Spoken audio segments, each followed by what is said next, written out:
Astronauts to the moon. Ignition sequence start. 3, 2, 1. Houston, we have a problem. Liftoff. We have a liftoff. We copy you on the ground. You got a bunch of guys about to turn blue. What you're seeing here is a mirage.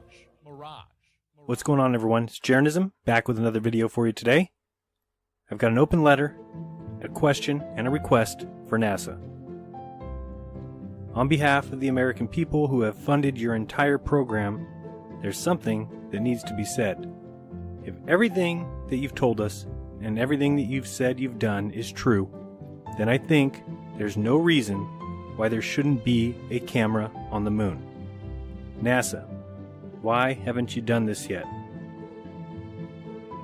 What possible reason could you have for not doing something that can only yield positive results? It's an absolute slap in the face to the people who live on Earth. Let's think about this for a second. Let's talk about the good that it would do and the damage it does with every single day that passes without NASA completing such a basic and essential mission. So NASA would need to launch a moonlander craft that would head to the moon. 6, 5, 4, 3, 2, 1, 0. All engine running. Liftoff. We have a liftoff. 32 minutes past the hour. Liftoff on Apollo 11. And if we're going to discuss finances, we can just look back to 2007 and recall the launch of the mission Themis, a moon orbiter that has been measuring the auroras in the Earth's magnetosphere and still is operating today. So that craft has been in operation for 10 years and it cost NASA $173 million. So a launch of a simple craft carrying 5 or 6 4K cameras would cost much less. Well, let's say the cost is $159 million. That's only 3 days of the NASA budget, which is $53 million a day. So 3 days worth of the budget and we already have our $159 million. So we launch it. We launch it up and we land it on the moon. And when we land it right next to the Apollo 16 landing spot. You can then show us the LEM and the lunar rover sitting exactly where they were left over 50 years ago. This could finally prove your moon landings. And I've already heard people saying, oh, you'll just call that fake too, just like you did the Lunar Reconnaissance Orbiter photos of the landing spots. Well, there is a huge difference between live video footage showing the rover and the LEM sitting on the moon and these images believers want to call proof.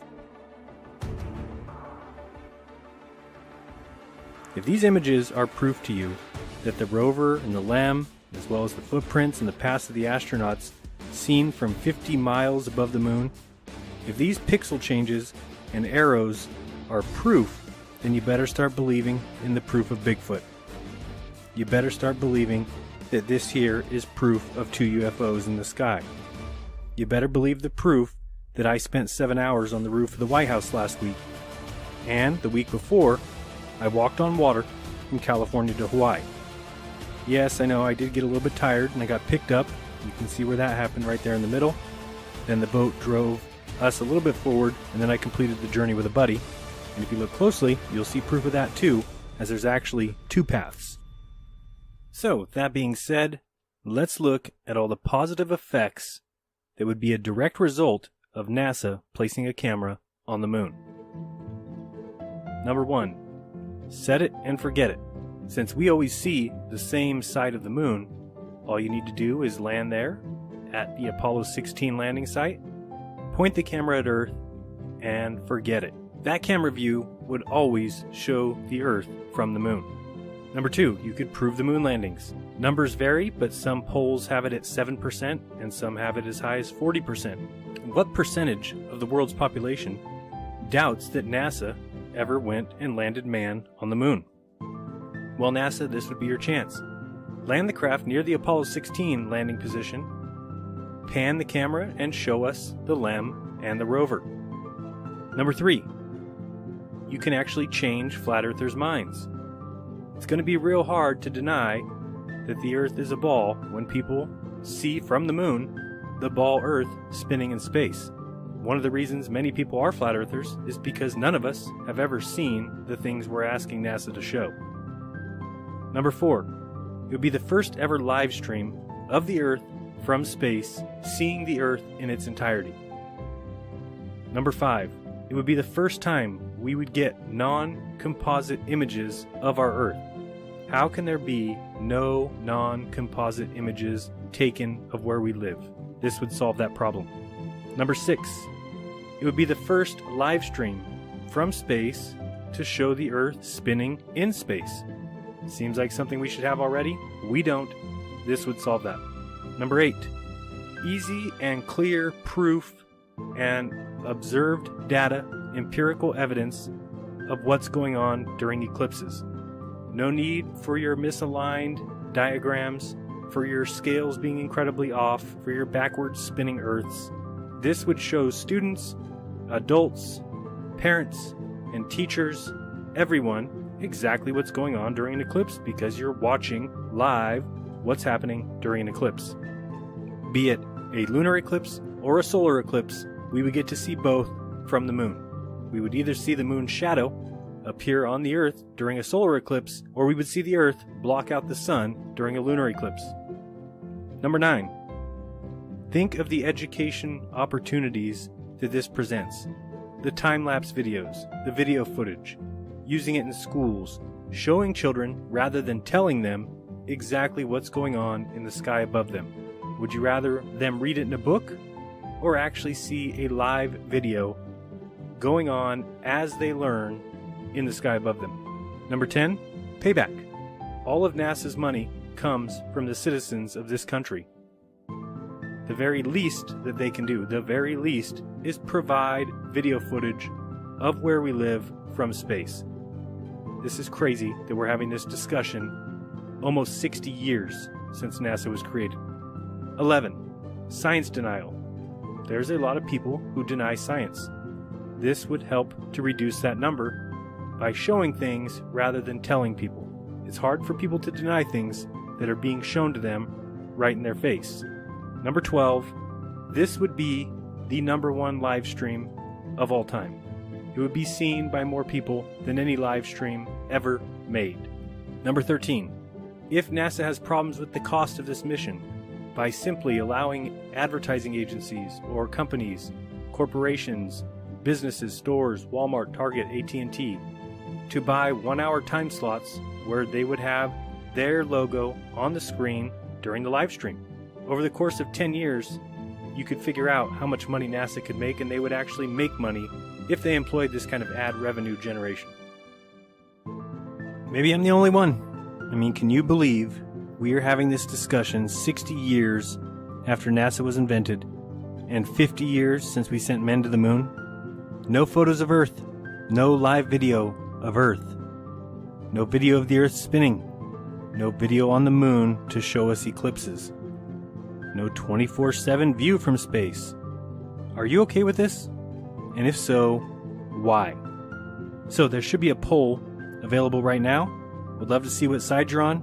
The rational side, who looks at what NASA claims to be capable of and questions why in the world is there no camera on the moon. Or are you on the other side? The side of the fanboys, the ones that give NASA the benefit of the doubt that they do not deserve in any way. The side that continues to protect them rather than pressing them with issues like this. Make your pick. Do you stand with humanity? Or those who have enslaved the minds of humanity with lies and deception, with false teachings and make-believe heroism from agents in disguise? Hey NASA, why haven't you done this yet? Today we have with us a group of students among America's best. To you we say, we have only completed a beginning. We leave you much that is undone. There are great ideas undiscovered, breakthroughs available to those who can remove one of truth's protective layers.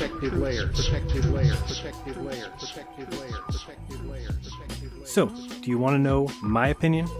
It's only my opinion, but I honestly cannot begin to imagine how anyone can see this any other way. because they can get you Curiosity on Mars. They can build you any satellite you want.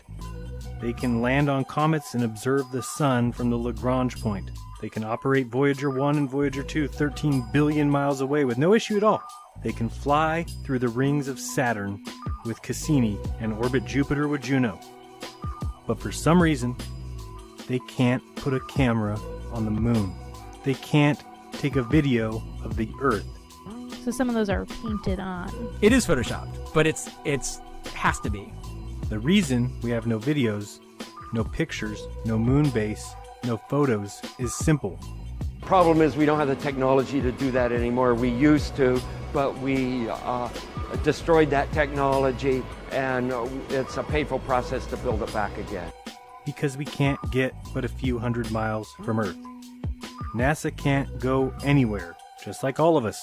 So rather than teach people to be good to each other, and help each other, and make life easier for each other, they tell you a story about a spinning ball flying through endless space around a giant ball of nuclear fusion, 1 million times the size of the Earth, in a universe 14 billion years old, in our Milky Way galaxy, 100,000 light years across, and the whole thing is filled with dark energy and dark matter and black holes, none of which has ever been observed. That's absurd. Well, we sit and we talk about things ahead of time. This is where you're using the window of the spacecraft to appear to be the Earth far away. And how, you ask? How does NASA get away with these lies? Because people love the fantasy. They will never ever see any piece of that fantasy in reality. They don't care. No one will ever stand on Mars. No one will ever travel in space. No one will ever go to the moon or to Jupiter or Saturn, because it's all a mental prison. And the inmates think the prison is home. If I'm wrong, NASA, put a camera on the frickin' moon. Why in the world haven't you done that yet? Had this analyzed, and this is the window, and you're in a state. Well, you're talking to the wrong guy. Why don't you talk to the administrator at NASA? We're passengers. We're guys going on a flight. We're not. I know for a fact that it didn't happen. And this. Be kind to each other. Don't lie to each other. Don't make up fantasy worlds and tell people it's reality. This has been Jaronism. Till next time. Peace.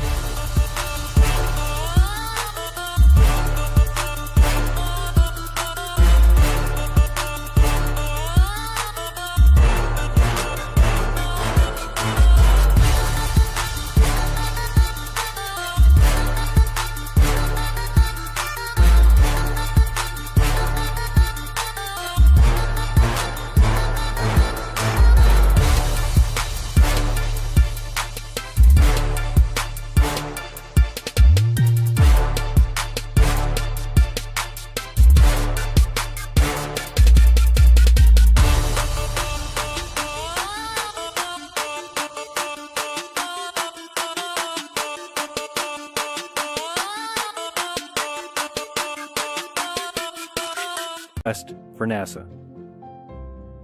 On behalf of the American people who have funded your entire program, there's something that needs to be said. If everything that you've told us and everything that you've said you've done is true, then I think there's no reason why there shouldn't be a camera on the moon. NASA, why haven't you done this yet? What possible reason could you have? 2, 1, 0. All engine running. Liftoff. We have a liftoff. 32 minutes past the hour. Liftoff. And if we're going to discuss finances, we can just look back to 2007 and recall the launch of the mission Themis, a moon orbiter that has been measuring the auroras in the Earth's magnetosphere and still is operating today. So that craft has been in operation for 10 years and it cost NASA $173 million. So a launch of a simple craft carrying 5 or 6 4K cameras would cost much less. Well, let's say the cost is $159 million. That's only 3 days of the NASA budget, which is $53 million a day, So 3 days worth of the budget and we already have our 159 million. So we launch it. We launch it up and we land it on for not doing something that can only yield positive results. It's an absolute slap in the face to the people who live on Earth. Let's think about this for a second. Let's talk about the good that it would do and the damage it does with every single day that passes without NASA completing such a basic and essential mission. So NASA would need to launch a moonlander craft that would head to the moon. 6, 5, 4, 3. Astronauts to the moon. Ignition sequence start. 3, 2, 1. Houston, we have a problem. Liftoff. We have a liftoff. We copy you on the ground. You got a bunch of guys about to turn blue. What you're seeing here is a mirage. What's going on, everyone? It's Jaronism, back with another video for you today. I've got an open letter, a question, and a request.